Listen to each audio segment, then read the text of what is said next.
विधाता पंजाब सिंध गुजरात मराठा द्राविड़ उत्कल बंगा विंध्य हिमाचल यमुना गंगा उच्चल जलधि तरंगा तब शुभ नामे जागे तब शुभ आशीष मागे गावे तब जय गाथा जन गण मंगलदायक जय हे भारत भाग्य विधाता जय हे जय हे जय हे जय जय जय जय हे भारत माता की जय।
দেশবাসীলৈ ৭৮তম দেশৰ স্বাধীনতা দিৱসৰ শুভেচ্ছা আৰু অভিনন্দন জ্ঞাপন কৰিছোঁ।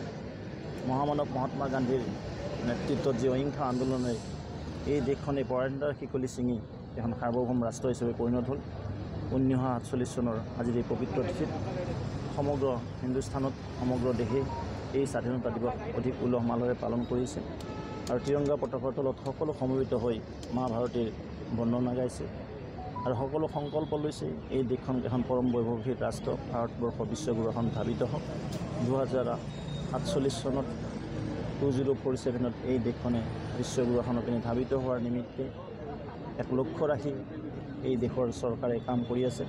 আজি ভাৰতবৰ্ষ পৰম বৈভৱী ৰাষ্ট্ৰ হিচাপে পৰিণত হ'বলৈ আগবাঢ়িছে। তেনে মুহূৰ্তত ভাৰতবৰ্ষৰ যি আন্তঃগাঁথনি যোগাযোগ যাতায়াত কৃষি স্বাস্থ্য আমাৰ যি বৈদেশিক নীতি সকলো দিশতে আজি দেশখন আগবাঢ়ি গৈছে। আজি আমি সকলোৱে পণ কৰিছোঁ এই দেশখন বিশ্বগুৰু হ'ব লাগিব আৰু আজি ত্ৰিৰংগা পতাকাৰ তলত সকলোৱে শপত লৈছে। কিছু সময়ৰ পিছতে চৰকাৰী কাৰ্যক্ৰম 9 বজাৰ পৰা আৰম্ভ হ'ব। তাৰ আগতে 7:30 ভিতৰত বিভিন্ন অনুষ্ঠান প্ৰতিষ্ঠান ব্যক্তিসকলে আমাৰ যি স্বাভিমান ত্ৰিৰংগাৰ পতাকা উত্তোলন কৰি দেশৰ স্বাধীনতা জয়গান গাইছে।